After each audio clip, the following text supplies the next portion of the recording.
Let's talk about the creative process for a minute, kind of the flow of making anything creative.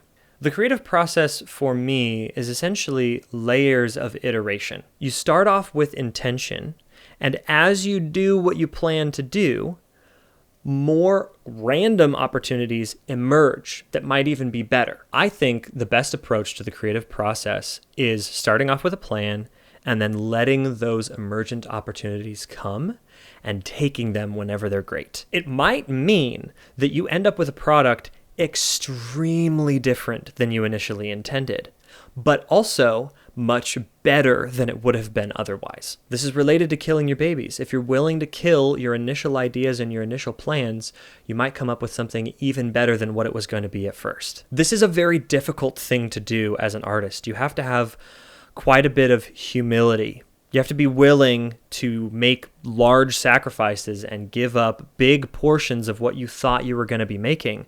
But it also means that you're going to be making better stuff than you would have otherwise. One of sort of the systems that I have in place specifically with editing to allow this to occur is iteration and duplication. My mentors taught me the process of iteration and duplication, and this system essentially helps you follow the emergent opportunities more with safety. So when I'm editing, I do my work in a series of iterations. I do an assembly cut, and then when it's assembled, I duplicate it, make a new sequence, saving the old one, and then I mess with it and change it and turn it into a rough cut. And then I duplicate that, and then I mess with it and change it and make another cut. And maybe this second rough cut has shown me that there's some pretty cool underlying story stuff that I missed, and I'd like to present significant portions of the sequence in a completely different way. Well, I'm not going to lose all of my work from my rough draft.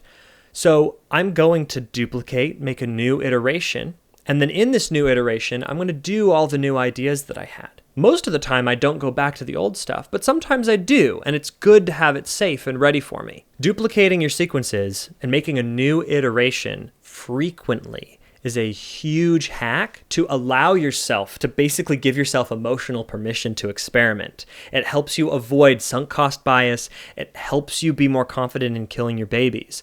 Because if this iteration doesn't work, you can just go back to how you had it before. If this new idea doesn't work out, you don't have to redo all that work. It comes right back. It frequently happens while I'm editing that I will sit on a sequence and be scared to change it for hours, sometimes days. And finally, I'll say to myself, okay, I'm going to make a new sequence and I'm going to give myself emotional permission to completely destroy it. As soon as I do that, suddenly tons of ideas come, I move significantly forward, and I create something way better than I was sitting on before. A lot of times I don't even go back to what I originally had because what I've made now is so much better, but I was so scared to let go of it because I didn't know if I could do something better. Duplicating your sequence in order to save your old work, but to give yourself emotional permission to make new work is such a huge hack. Oh, it's so beautiful. Now all of a sudden you don't have to worry. And you can make whatever you want. Iteration.